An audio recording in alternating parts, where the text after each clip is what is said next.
What's going on, guys? My name is MrHurriicane, and welcome back to the St. Louis Rams Connected franchise.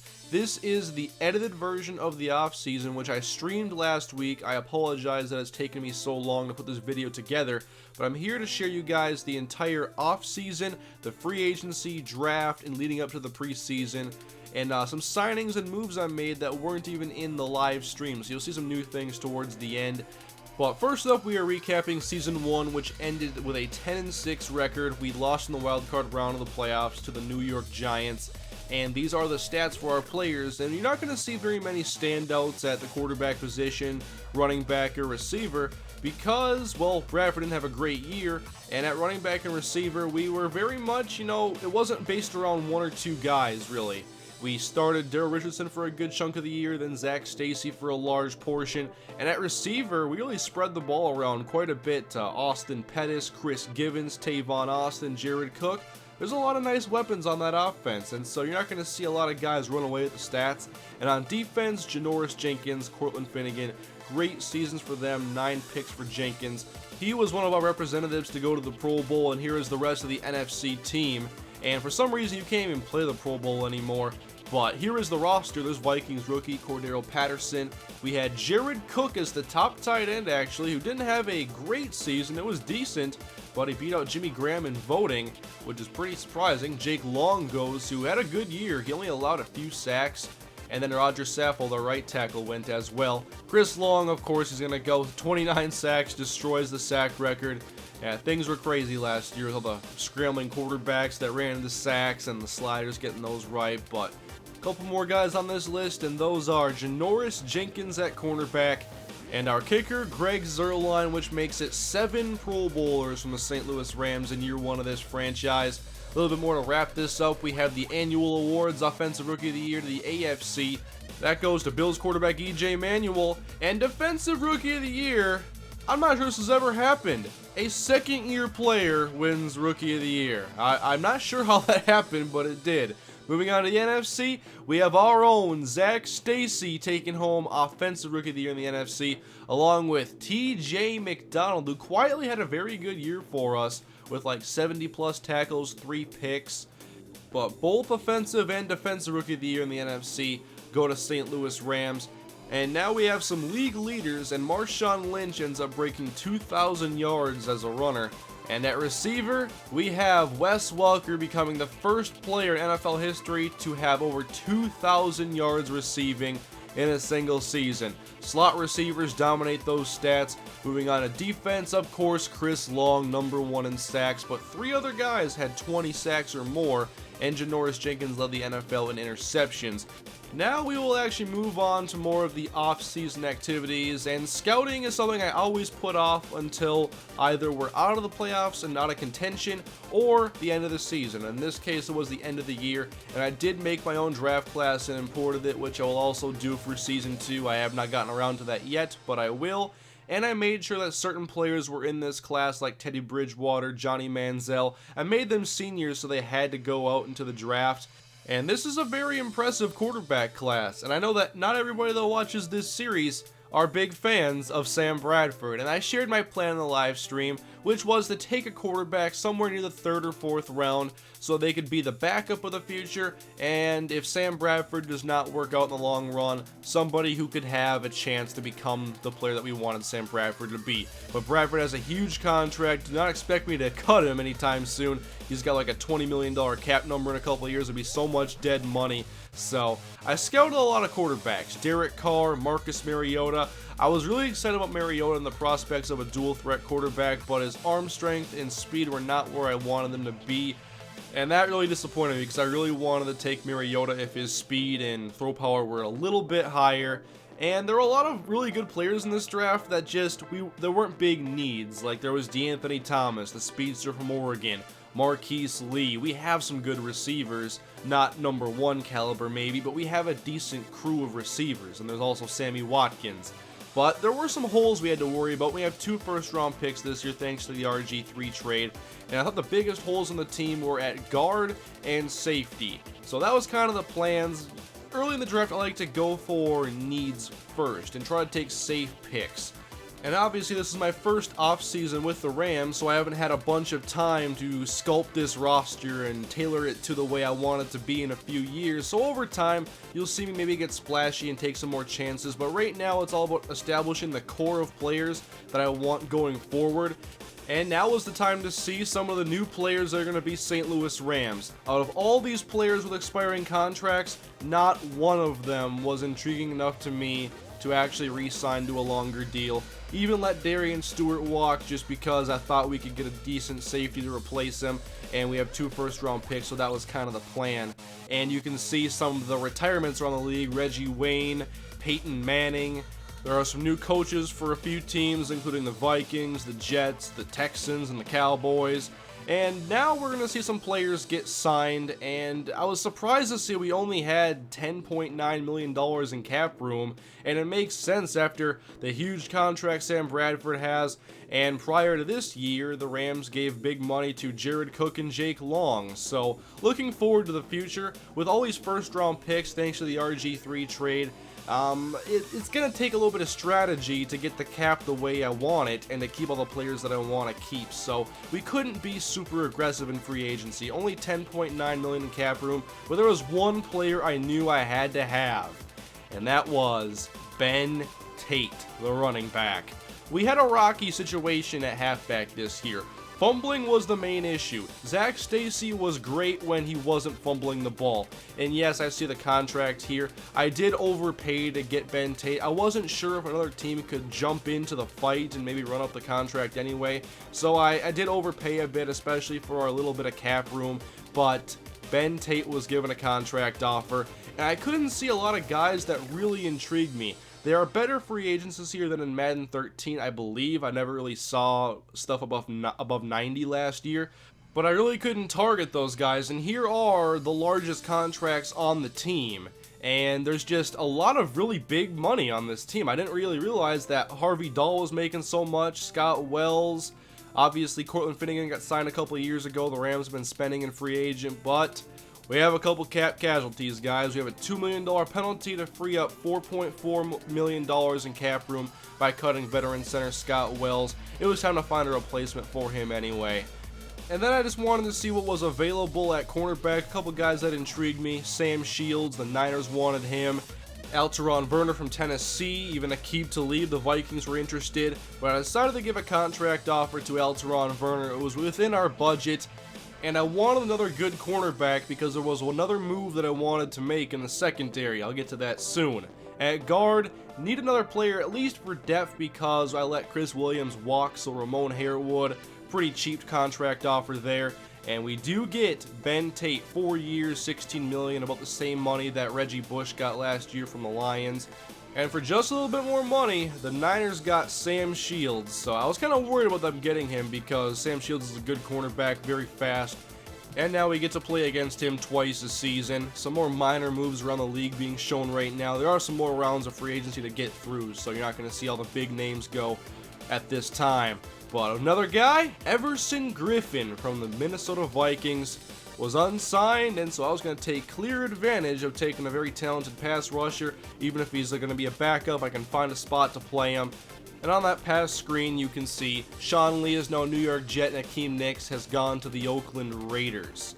But I want to talk to you guys about another secondary move I wanted to make. I put Cortland Finnegan on the trade block because I'm thinking of the future. Cortland Finnegan, 30 years old, has a fairly big deal. I thought we could get rid of some of that cap money and get something for him, while we have Janoris Jenkins, who just had a great season and could be a #1 quarterback if he wanted him to be, I believe, with 9 interceptions. Thought he had a very good season. And so we sent Cortland Finnegan to the Minnesota Vikings for a 3rd round pick and saved some cap money in the process, which isn't so much a move for this season as it is a move for the years to come. And with that, we have another 3rd round pick in the arsenal, and it is time to begin the Season 1 offseason NFL Draft, what we all look forward to.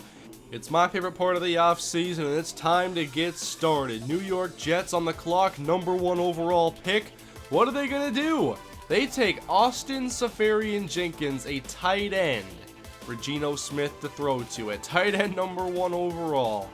Alrighty then, let's move on. The Arizona Cardinals in our division have taken Teddy Bridgewater. We're going to see him twice a year. The Minnesota Vikings take Johnny Manziel, and there are the top 2 quarterbacks off the board, as the Oakland Raiders take Jadeveon Clowney at number 6.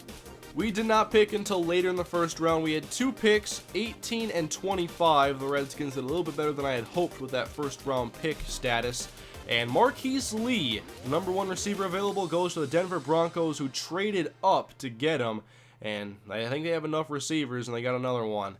Moving on, we don't see anybody being taken that I was really targeting. I wanted to get my guard and my safety here in the first round. The 2 safe picks that could be both starters heading into second season. And the 17 teams ahead of us were kind enough to let them stay on the board. No really good draft pick offers for trading down, so we're going to stick with the plan, and Ty Zimmerman is our man. He is the top strong safety on the board, and it's not even close. There weren't very many high prospects at safety. This was the safe pick. This is what we had to go with, otherwise who knows what would have happened. So Ty Zimmerman is our first draft pick. He's now a St. Louis Ram. Moving on. 1 pick ahead of us, the San Francisco 49ers drafted Anthony Steen, a right guard. That was not the guard I was targeting. I wanted Cyril Richardson from Baylor, 6'5", 335. That's a big mauling run blocker, and that's the guy I wanted. I scouted him, and I like what I see. I don't care if anybody is rated higher than him. That's a safe pick. That's the jackpot at guard right there. Cyril Richardson and Ty Zimmerman were our first 2 draft picks. We'll move on to end the first round, and Sammy Watkins. We got to deal with so many good players in our division. We got Teddy Bridgewater going to the Cardinals, and now Sammy Watkins is a Seattle Seahawk. It's going to be a fun season in the NFC West next year. Let's move on to round number 2, and we're looking at cornerbacks now after signing Alteron Werner and trading away Cortland Finnegan. And we also need a center after cutting Scott Wells to save some cap. There's Corey Linsley from Ohio State. He's a 3rd round projected prospect. We're late in the 2nd round, and it's time to take another offensive lineman, Corey Linsley, to be perhaps our starting center going into season number 2. Shortly thereafter, DeAnthony Thomas becomes a New York Jet. A lot of people in the stream wanted me to take DeAnthony Thomas, but he just wasn't a need for us, and we have Tavon Austin as well. And I also expressed my desire throughout the entire stream, basically, that I wanted to trade away Brian Quick. I just wasn't happy with him. If I'm going to have a big receiver, I just need something better. I know Austin Pettis is 6'3" as well, but Brian Quick, he's just not cutting it.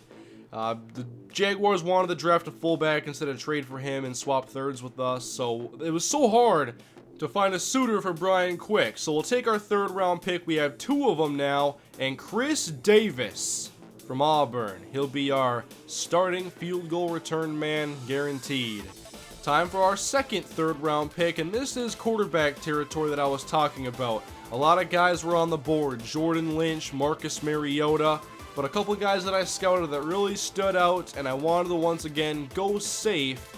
And David Fales, scouted him, good throw power, looked like good accuracy. I know he's not going to be a dual threat or a very mobile quarterback, but I thought he was the best quarterback available for us. And once again, the Niners take a great player, Darqueze Dennard. I scouted him. He's a good corner. They got a good player there in the 4th round, so our division's getting only stronger. It was already very strong to begin with. And here in the 5th round, we take 6'5" wide receiver Mike Evans, and we'll see what he can turn into in the preseason. I'm excited to see him. And then in the 5th round, once again, a player that I wanted was taken, and that was Rashid Hegman from the Minnesota Golden Gophers. I would have 100% taken him had he been available, but now he's off the board, and now it's time to go with a little bit different direction. And this is taking Carlos Hyde. I know we got Ben Tate, we have plenty of running backs, but now we have ourselves a fullback.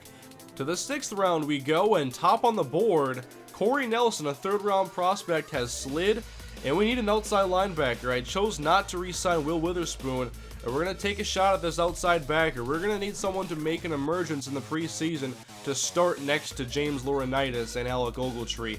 And to conclude the draft for the St. Louis Rams, we have selected Odell Beckham Jr., the wide receiver. And here is your 2014 St. Louis Rams draft class. I'm very happy with the way that I did this draft. It was very much based on need and building towards the future, but I wasn't able to trade Brian Quick during the draft. So speaking of trades, we're going to move on because a lot of teams are interested in our backup tight end Lance Kendricks. We don't run much twin tight ends. We have a lot of good receivers I try to get on the field, and Kendricks just doesn't play much, and so I was definitely okay with trading him. And we have some very good offers on the board, and I chose to go with the Detroit Lions, a 3rd round pick and a 7th round pick. And I checked their roster, and he is their top rated tight end, so he very might well start with that Lions offense that also has Eric Decker now thanks to free agency. But now, could I trade away Brian Quick? I tried at least 20 times during the draft. Nobody would even trade me a 7th round pick for him, and so now, Cleveland, I'm trying to give you Brian Quick. Will you accept a trade for Marquise Gray? Submit the offer. Not interested. Still can't do it. How about Brian Quick and a 7th round pick? Nope. We're going to try again. Brian Quick and a 6th. Now we have their attention. How about Brian Quick, a 5th round, and a 7th round draft pick for Marquise Gray? Accepted. The Browns have given us Marquise Gray, and we finally have Brian Quick off our hands. I know I had to package together a 5th and a 7th to get rid of him. I know I could have cut him also, but Gray is a versatile player who could fill in a lot of different roles on the team, so I kind of wanted to get him anyway. And here are some of the moves I have made, and this is the roster heading into the preseason. I picked up McLeod Bethel-Thompson to be a preseason arm, basically. Not going to be set in stone that he makes this team at all. He's going to have a chance, though, to be the 3rd quarterback if I decide to keep 3 quarterbacks. We have 6 wide receivers now, and probably 5 spots. We'll see how it all finishes up. I'm not sure if I'll carry 6 into the regular season, but we'll see. At tight end now, it's Jared Cook, Corey Harkey, and Marquise Gray. I will probably play Gray at wide receiver, some tight end, and maybe some fullback during the preseason and give him a chance to play everywhere. I'm not sure if Madden will let me put him at quarterback at all because I can't change his position and I can't just put him at quarterback, I don't think, so not a big deal. We'll see what he can do. And I forgot to move Everson Griffin to a right end to balance out the depth chart, but not really a huge deal. He will back up Robert Quinn, and he will have a chance to play outside linebacker in the preseason. The Vikings have tried that. It didn't really work out, but I'll try it again. We signed Brandon Diedrich from Alabama, a 4-year vet now, to be a defensive tackle that competes for a roster spot. We have a lot of competition on defense. Stevenson, Sylvester, and Jonathan Stewart for the backup middle linebacker spot. We'll see if anybody breaks out of outside linebacker. Ratings aren't everything to me, so Corey Nelson, nothing in stone there. Everson Griffin will have his chance. We have plenty of corners. Picked up Jason Verrett, an undrafted rookie out of TCU. And Akwazi Owusu-Ansah, preseason standout from last year, is getting another chance to make this roster. At safety, also picked up Brandon Ross from Youngstown State to be another competition piece in the secondary. Here are our picks now after the moves and heading into the preseason. A 1st, a 2nd, 2/3, a 4th, 6th, and 7th round draft pick. And I'm still looking towards the future. I have a lot of plans. Here are our salaries looking at this year and next year. You can see the big cap numbers from guys like Sam Bradford and Jake Long. But when you get all those 1st round picks for RG3 plus your own 1st round picks, you hope those picks pan out, obviously. But it also means you have a lot of guys you're going to have to pay, and very soon. So we got guys like Michael Brockers, Alec Ogletree, Tavon Austin. Guys got to be paid, otherwise they're going to get paid somewhere else. Heading into the preseason. Why are we playing a division game? I'm not sure, but it's at Levi Stadium. That's pretty cool. So we're going to play the Niners along with 3 teams from the NFC East. We'll be very familiar with them. And that will be next in the Rams franchise. What I'll do is what I did to begin this series. All 4 preseason games in one episode. All the highlights, all the major happenings throughout the preseason will be in that video, along with finalizing the roster and getting ready for week 1. I'll take a little bit of time to make that video. Obviously, 4 games, editing that down and making the video will take a little bit extra time. But it is on the way, and Season 2 is coming soon in the Rams franchise. Thanks for watching, guys. Let me know what you thought of the offseason in the comment section, and what players are you excited to see in Season 2 in the preseason. Please leave a like and subscribe if you enjoyed the video, and I'll see you in the preseason coming soon. Have a great day.